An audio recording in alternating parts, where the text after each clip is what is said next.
Honorable Lindsay Grant, Minister of Tourism, Transport and Ports, Ms. Teresa Walwyn, Deputy Chairperson, Board of Directors, St. Kitts Tourism Authority, Mr. Keithley Phillip, Chief Executive Officer of SCASPA, ladies and gentlemen listening on all ZIZ platforms, TV, radio, and social media, in addition to St. Kitts Tourism Authority Faces of St. Kitts social platform, Facebook.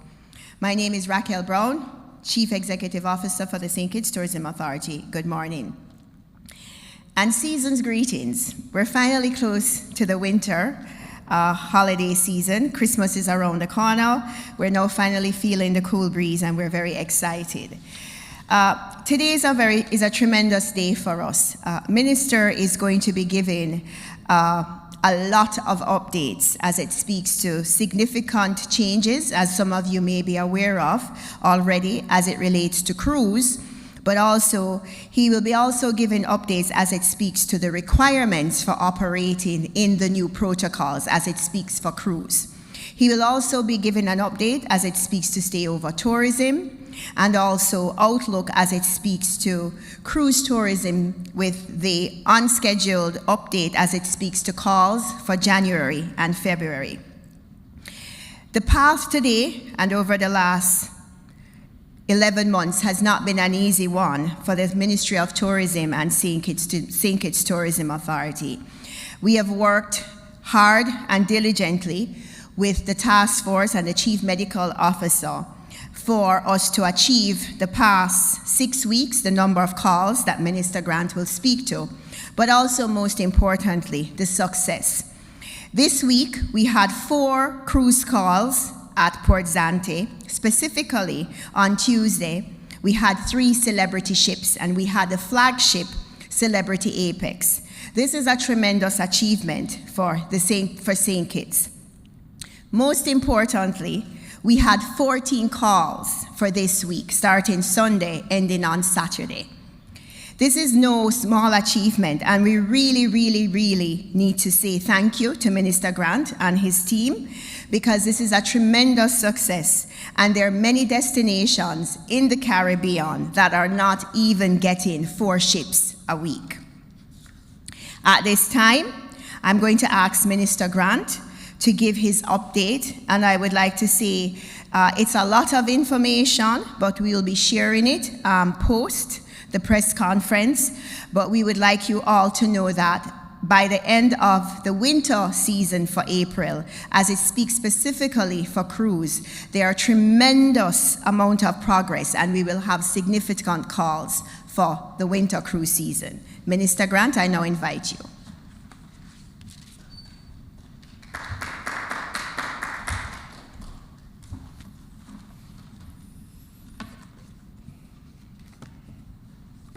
Thank you. Should I say Chairwoman, CEO Raquel Brown? Thank you very much for your warm welcome. Ms. Teresa Walwyn, Deputy Chair of the St. Kitts Tourism Authority. Ms. Raquel Brown, CEO of the St. Kitts Tourism Authority. Mr. Keithley Phillip, CEO of SCASPA. Mrs. Melissa Marshall, Deputy Chief Executive Officer of the St. Kitts Tourism Authority, specially invited guests, members of the media, a very pleasant good morning. I want to thank you, the stakeholders and the members of the media, for joining us this morning. We have now reached a very significant pinnacle in our ongoing efforts to rebuild the tourism sector. I stand here this morning very proud of our achievements to date. Yes, I said our achievements because everything we have been able to accomplish has been because of the hard work of my team, you the stakeholders, and the public at large. In June, when we came to you, we asked you for patience as we ventured on the phased approach to rebuild the cruise sector. This approach was characterized by bubble experiences, focused customer service, and health and safety protocols that were aimed at keeping our nationals, our residents, and our visitors safe.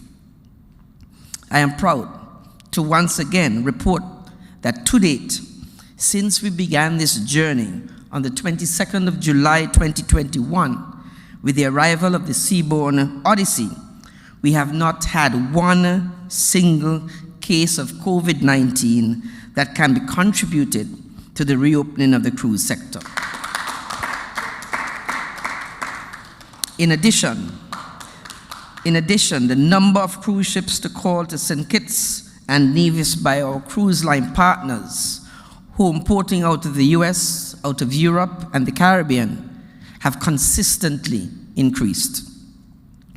Since the season officially began on November the 1st, as of Thursday, the 9th December, we have welcomed 46 cruise vessels. Included in that number are 4 inaugural calls during the month of November alone: the Celebrity Apex, the Aida Perla, the Enchanted Princess, and the Seabourn Ovation. 2, our 46 vessels have brought 53,188 passengers. 3, on November the 24th, we welcome Harmony of the Seas, which brought the largest number of passengers to arrive on a cruise ship since March of 2020, with an admirable 6,159 passengers. Already for the month of December, we have already welcomed 11,527 passengers. 5, over the weekend coming, we will have 2 additional inaugural calls. Tomorrow, Saturday the 11th December, we will welcome MSC Seaview of the MSC Cruise Line. This is the sister ship to MSC Seaside, the largest ship in the MSC fleet. The MSC Seaview will be with us for the season, and this bodes very well for our rebuilding efforts. On Sunday, the 12th of December, Seven Seas Splendor of the luxury Regent Seven Seas Cruise Lines will make its inaugural call. 6, on the 22nd of December, we will welcome the inaugural call for the Sky Princess, which will be the second inaugural call from the Princess line, as we would have welcomed the Enchanted Princess in November. And 7, during the month of December, we will welcome a total of 62 calls for December. And believe it or not, January, we will have 77 calls. February, 62 calls. And if my math is correct, when I began totaling sometime yesterday, I think I was over 200 calls. And that deserves another round of applause. Today is a new day. It is a brighter day as we stand on the dawn of the second phase of the reopening of the cruise sector.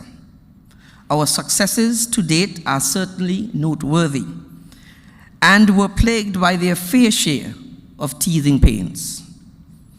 Our fully vaccinated, travel-approved experiences accomplished the goal of reopening the sector safely while we balanced lives and livelihoods. With this success, we continue to review our strategy so that we can meet the demands of our guests and the needs of our community who depend on cruise for their livelihood. Over the past week, we have heard the cries of our stakeholders, who, for some, saw the progress of the sector but were not feeling it in their pockets. Our stakeholders, the small men who had built their online businesses, were victims of miscommunication where guests struggled to understand the cruise line's communication of the St. Kitts experience. This meant that there was more to be done. Our guests who arrived on our vessels expressed their desire to explore all that we have to offer as a destination, as they have done what they could to keep themselves and our communities safe by being fully vaccinated. As a community, we have also been playing our part, as 80.7% of our target population has received their first dose, and 74.4% have received their second dose. This is indeed an achievement that puts us in a position to be more competitive and increase the earnings of the sector. Hence, on Thursday, the 9th of December 2021, a further easing of restrictions were announced, and so that effective Saturday, tomorrow, the 11th December 2021, these would be the new procedures. 1. The fence at Port Zante will be removed, allowing our visitors to explore the destination freely. In fact, if I'm advised correctly, that fence will be removed sometime this evening, in time for tomorrow. And as I've been just advised, the removal has started already. 2, all passengers over the age of 12 must be fully vaccinated for both cruise and for stayover. Children under the age of 12, unvaccinated, must travel with their fully vaccinated parents. 3, fully vaccinated passengers arriving by air, having submitted a negative PCR test verified by the Ministry of Health, will no longer be required to quarantine. That is an excellent decision.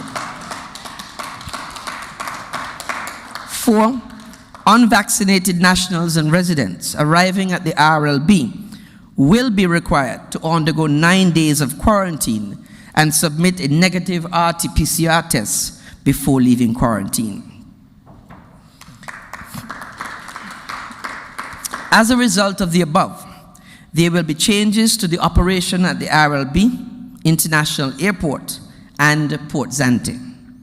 Please note the following for the RLB International Airport, effective tomorrow, the 11th December 2021. 1.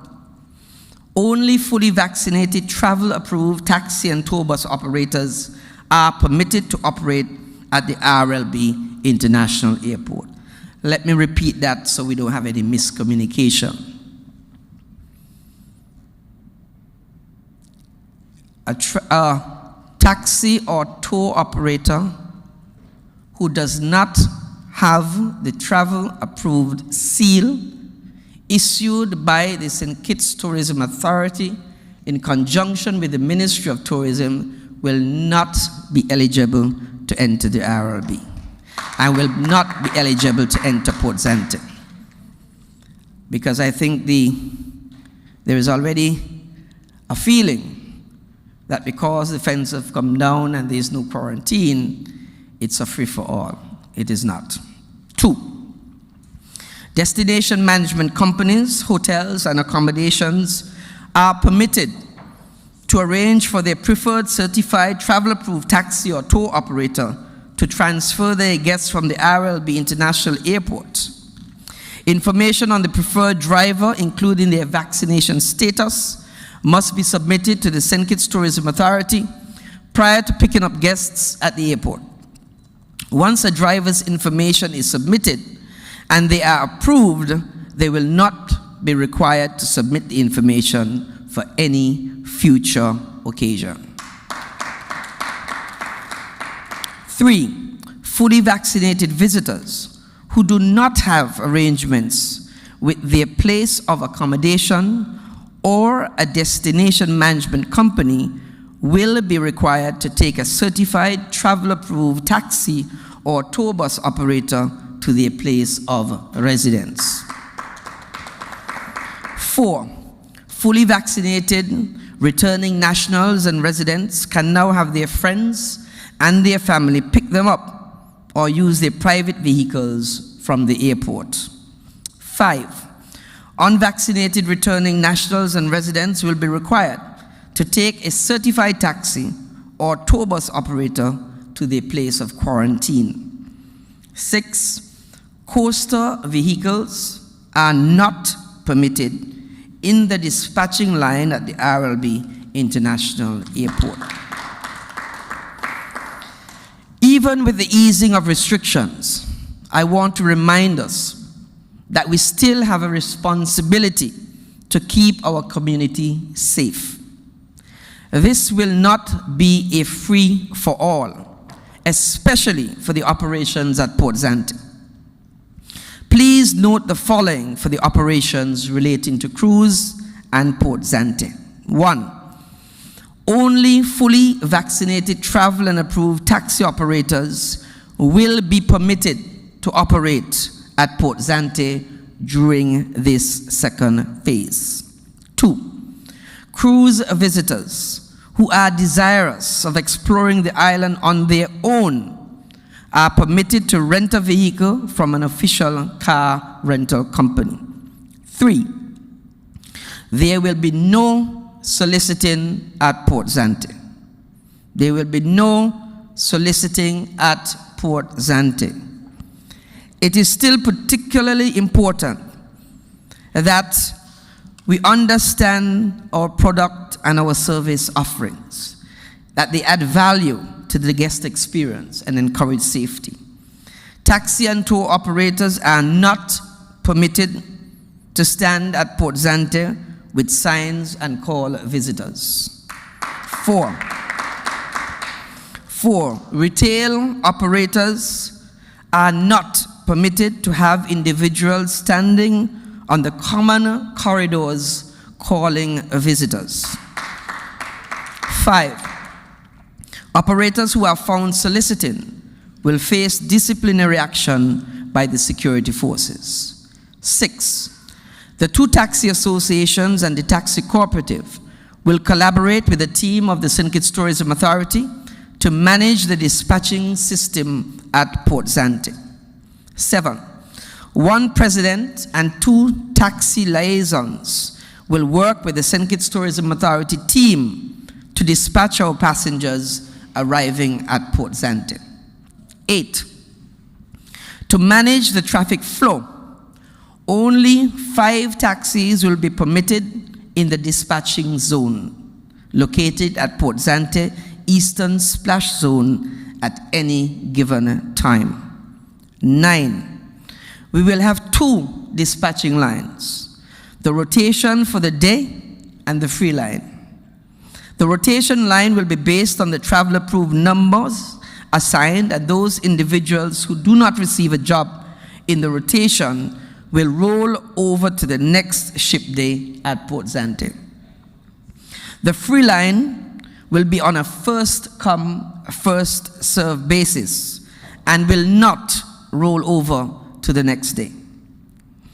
In addition, vendors operating in the prescribed areas such as Black Rocks, the Mina Craft Market, Timothy Hill, places of tourist accommodations, or at any of our beaches must be fully vaccinated and must have completed the travel-approved training to work.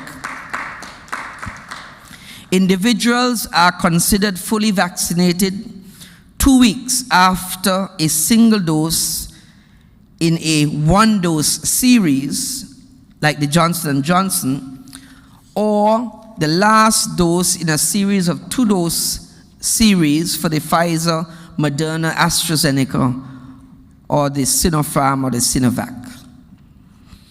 We understand that with the lifting of these restrictions, the goal will be to restore livelihoods.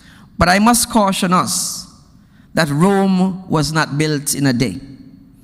And we cannot afford to kill the goose that laid the golden egg, as the proverbial saying goes. So I want to encourage all of us to maintain our health and safety protocols. Wear our masks. Social distance where possible. Wash your hands and sanitize our hands, because we still have a responsibility to protect the vulnerable in our community, our elderly, and our children. We are now in the peak of the season, a season of tidings and a season of joy. Let us not look back at this time in the future with any regret. I am soliciting the continued assistance of our stakeholders and the public to continue to do all that we can do to offer our guests an authentic Kitishan experience. To our taxi operators, refresh your tours. Speak to those things that make us unique. The opportunity is ours to set apart from the competition by doing things differently. The days of fighting and pushing at Port Zante, fighting on our beaches, rushing for tours, and must never return. We must commit ourselves to doing better and to be being better.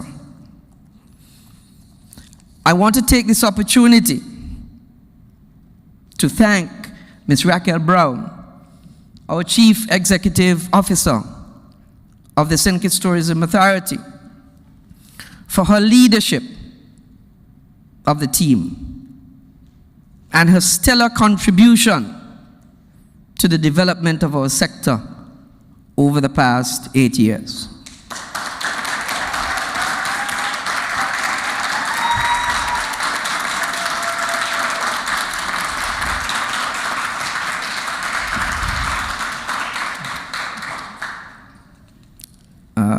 Ms. Brown, Raquel, we thank you for your service, your personal sacrifices,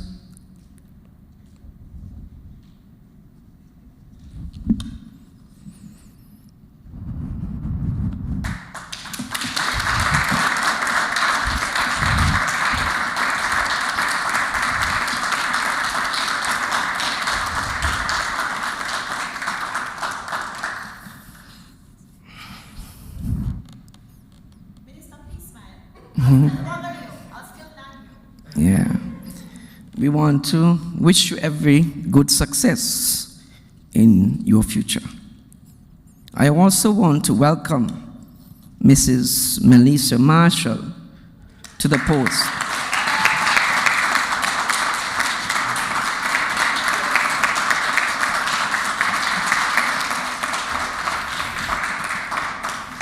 To the post of Deputy Chief Executive Officer at the St. Kitts Tourism Authority. Mrs. Marshall is hardworking and passionate, and over the years has worked tirelessly to rebuild the sector in various capacities. And so, Mrs. Marshall, you have my full support, you have our full support from the Ministry of Tourism as we look forward to your continued contribution in your new role.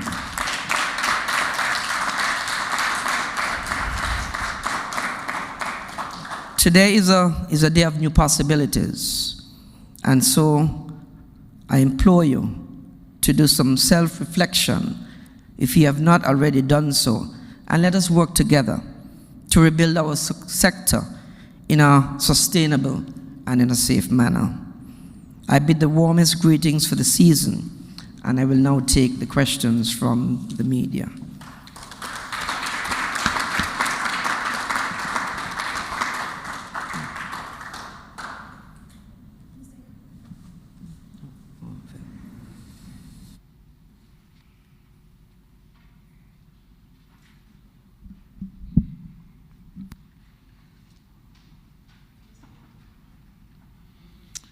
Good morning, Devon Cornelius, WinFM. Just a few questions. Fully vaccinated passengers are no longer required to quarantine, test upon arrival.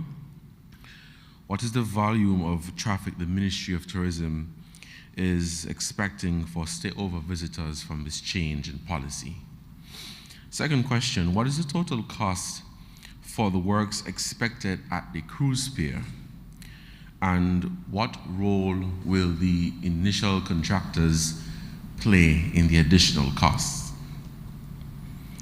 And the final question is, Has the CEO of the Nevis Tourism Authority resigned? Thank you.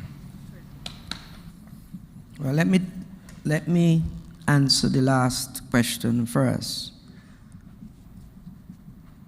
My remit is the Ministry of Tourism in St. Kitts and the St. Kitts Tourism Authority. I have no information, advice with regard to the Nevis Tourism Authority, so that has to be directed to the correct, or through the correct channels to have that properly answered. The second question was with regard, I think, to the cost of the dredging work that we will do at the cruise pier.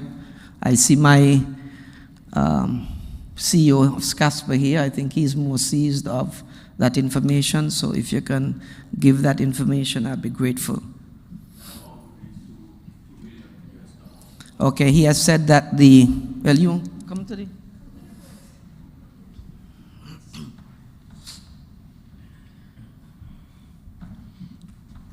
Good morning, all. The amount would be $2 million for the dredge work that is to be completed at Port Zante.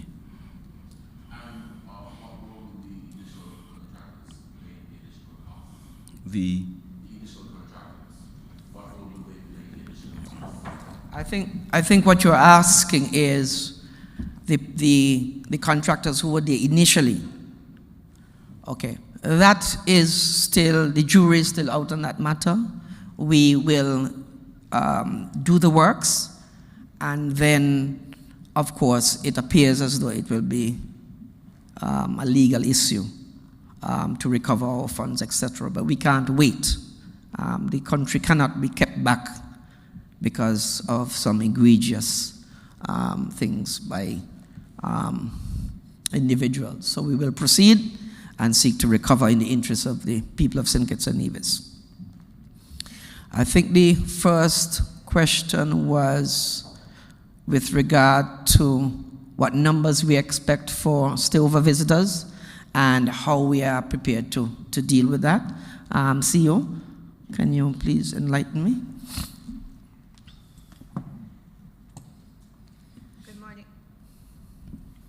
Good morning again, everyone. Up to November, we had our highest air arrivals yet for the year. We had around 3,800 persons, 3,710, arrive into the Federation by air. What we're looking at is that into December, we see an increase of that to possibly be to about 6,000. We have to be conservative because we are still dealing with the COVID-19 situation, pandemic, the new variant and its Omicron and its new mutations. But also, we must remember that back in September, we still had a 4-day quarantine. And so for us, even though we started marketing the destination as early as October 1st, persons already started to make their decisions. So we were very conservative. If you remember, Minister spoke to this in previous press conferences. What we do see is that for Q1, January to March 2022, we do see that we will have a pickup. We are hoping that each month we will at least attain 6,000 visitors. Now, that is not what we will normally receive in January or February. That's about 25%, because normally we would be between 15 and 18,000 visitors, as we did in 2018, 2019. But please remember, we are in a rebuilding year for this season, 21-2022. So what Minister and the team will be forecasting and building towards is having a much better 2022-23 season to meet the target goals of 2015-16, which is at the baseline where we started to make achievements. Good morning, all. Sort of following up on the line of questioning here. Outside of the pandemic, let's put the pandemic aside, there has always been some difficulty, perhaps, if you want to call it that, in marketing to the Canadian and the European markets. explain that to us, because to me, as you said, the bulk of our tourists, at least coming from by air, are coming out of the United States. What is the difficulty in the Canadian and European markets? CEO?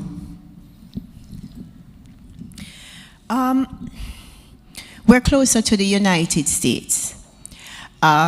St. Kitts is still in a very embryonic stage of our tourism product. Please let's just remember that 2004 was when we officially started tourism as the #1 industry versus sugar agriculture. I think we all also need to remember that at this point we have 1,800, pre-COVID we had 1,800 rooms. We do not have all-inclusives. We are not the destination where you get packages. We are driven by airfare, and then the person decides where they want to stay. Because we're that quintessential Caribbean, we're the traditional Caribbean, it is not that we do not want to market to the UK, Canada, and Europe. We started first with the United States. We have the most airlift that is accessible to us out of the United States.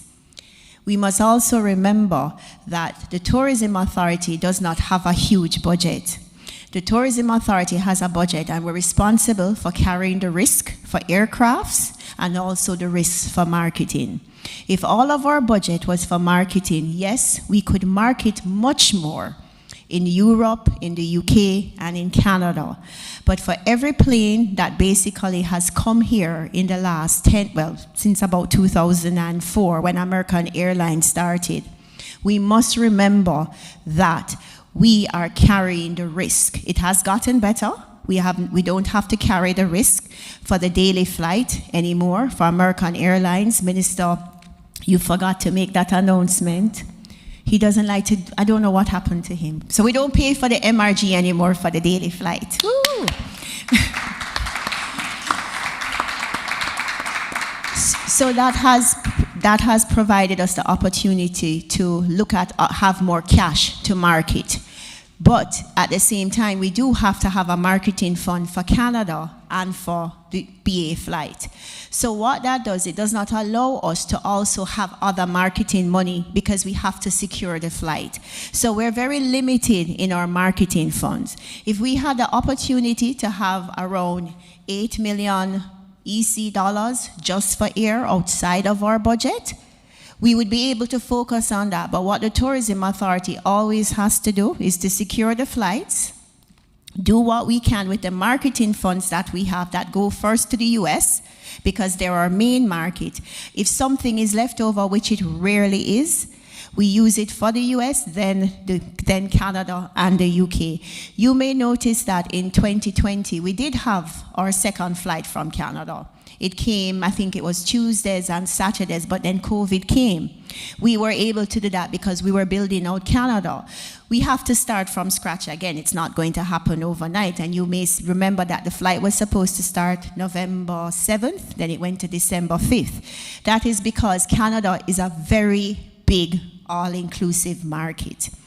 We market a destination, and when we go to trade shows for Canada, you see St. Kitts, but then you see the destinations as the branded hotels. You rarely ever see a destination in the room. It's branded hotels, and 98% of them are all-inclusive. So we have to go off after the traveler that would come to St. Kitts in a different way. So the challenges that we have is limited by funds. Minister will always fight for extra funding, but the priority is to get the plane first. And when we secure the plane, then we use the rest of the money to market. So that is unfortunately our dilemma. That is the diplomatic answer. The raw answer is no. That tourism, and this is my personal feeling, and which I'll probably say in Parliament tomorrow, they don't give us enough money to market the country, and that's the bottom line. And we've always argued that, okay, you can't give me Volkswagen money and tell me buy an Audi. And it's as simple as that. So I hope Minister of Finance is listening, and we can get some more funds come tomorrow or next week. But that's the bottom line. The bottom line is we need more money to market the country. And the second thing that I think Raquel, she forgot, is that we've been seeking out really an all-inclusive, but we don't want any and any all-inclusive. We want an all-inclusive that more fits in with what our market is. So we want a, pretty, let's say an upscale, if I want to, for want of a better word, all-inclusive. I'm going to take 2022 and earnestly seek out one. We have some on the table right now, but I want to at least, let's say, seal the deal. But I think that will help in terms of our airlift and our ability to get where we need to get to.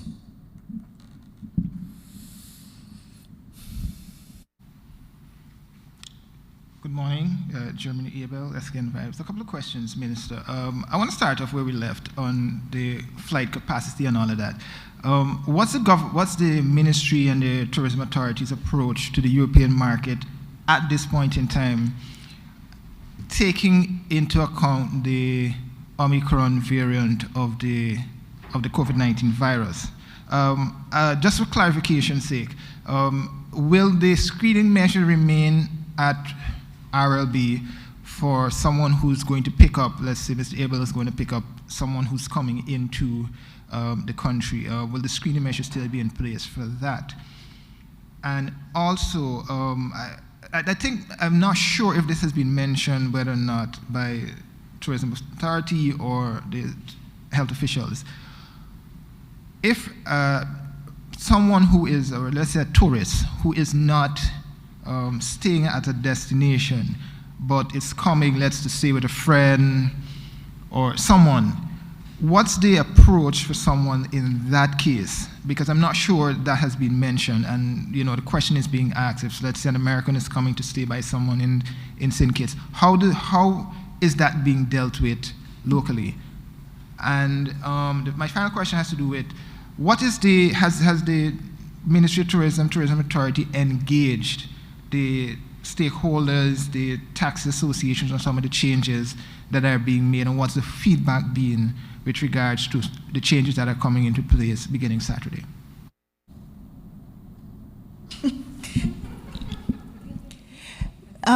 If a visitor is coming to stay with family and friends, I guess no, where are they staying?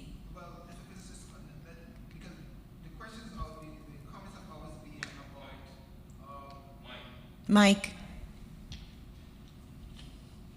Well, the questions always been the discussion, has been surrounding residents and returning nationals of St. Kitts and Nevis.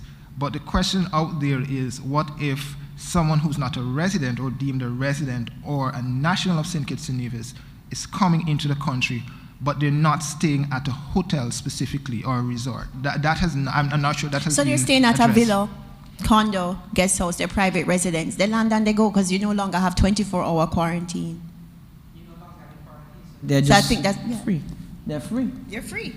Okay, thanks. Because that has not been specifically stated out there. It's just been residents and nationals. Okay, thanks. So Understood. at least in the media, we can clear that up then, I understand. But they are free to move around as per usual. In terms of the screening measures will remain at the RLB, so that will still be in place.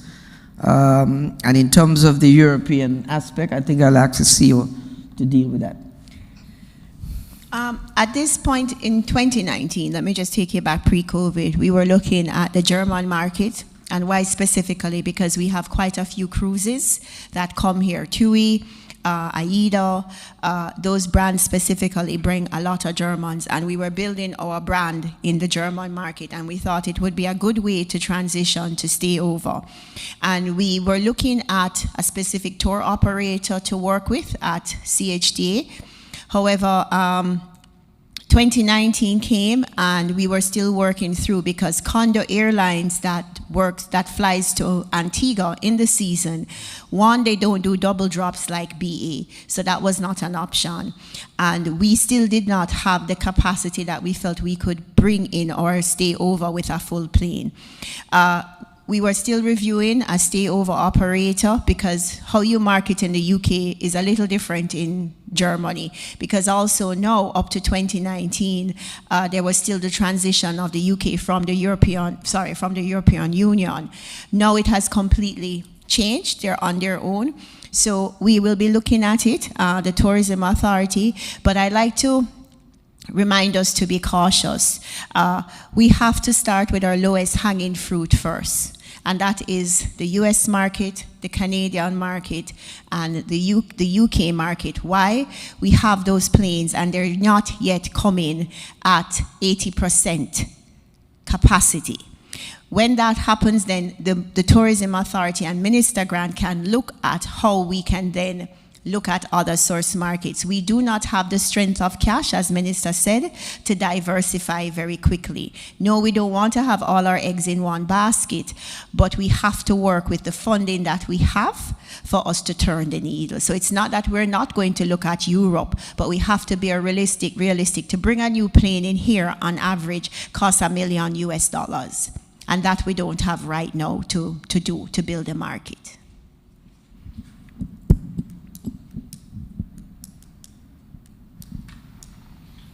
Following upon what the Minister had said earlier and what Ms. Brown had indicated, it seems to me that there are not enough rooms, accommodation on the island of St. Kitts and Nevis. What is going to be the investment strategy going forward for the next 4 years or so? Because it's going to take some time to get those rooms. So what is going to be the strategy? I'm glad you raised that. You also have to appreciate that while we are saying this, there is Ramada that has just opened. I don't know what available rooms they have, but at least that's an addition to the stock. We have to engage the people at TLOF in terms of when those 200 rooms are going to come on stream. And I can say to you that we are very close, very, very close to,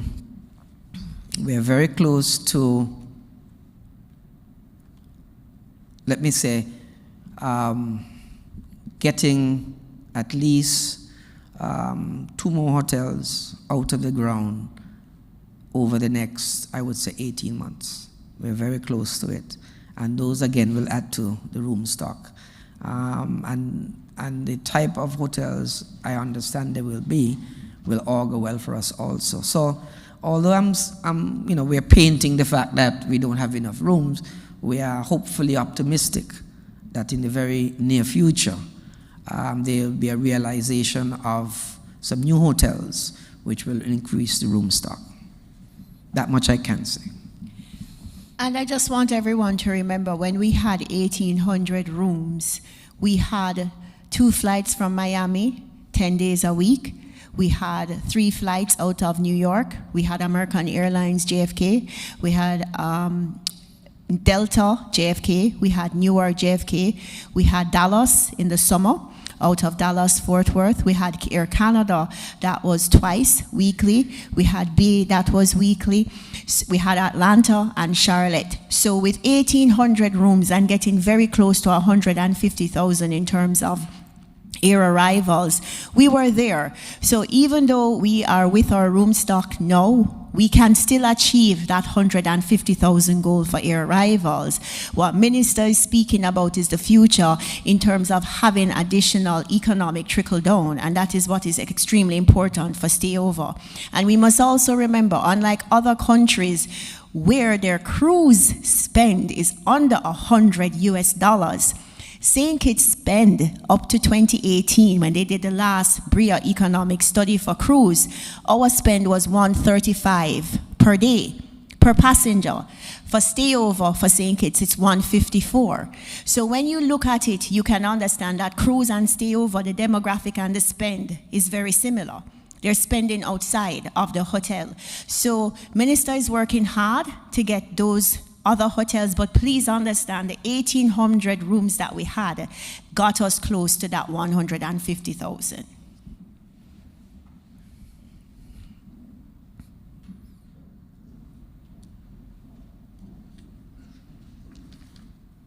question. One more question from me.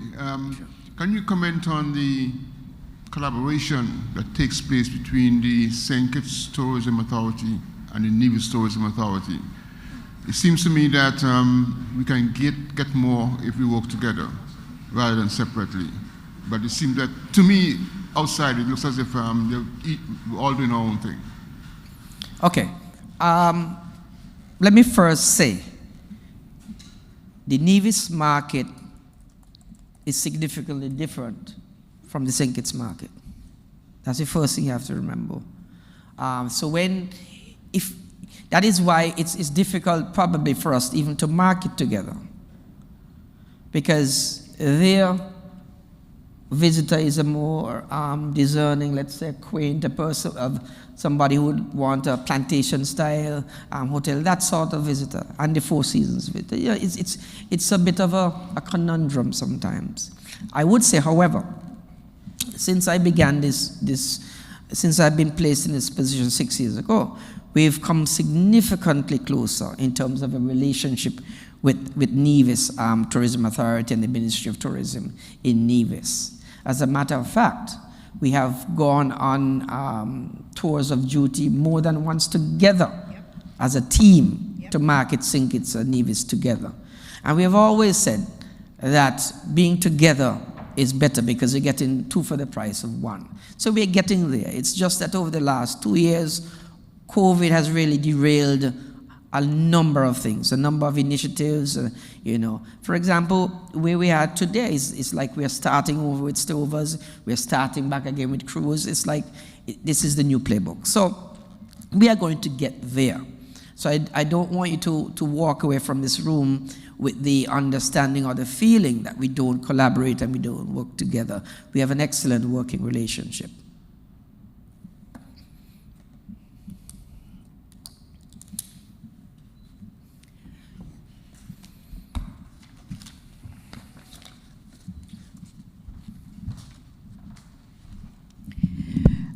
At this time, there seem to be no more questions. Minister Grant, thank you for your kind words. Thank you for always your support. Minister Grant will always say that I nag him, and it's true. I am a nagger, but I nag him in good cause. And those of you who know me, I nag because, Glenn, don't look at me, because it's a good reason. We need to get something done, and I'd like to get it done. So this is not my press conference, but I would just like to say it has really been an honor and a privilege for me for the last 8 years. Often you come in to become a director of tourism or a CEO of a tourism authority, and you really don't get to do your own plan. You don't get to grow a destination in terms of brand. And even though I've gone through 9/11 and I've gone through the economic meltdown, yes, I'm that old, of the 2008s, we went through something really beyond and extraordinary in the world.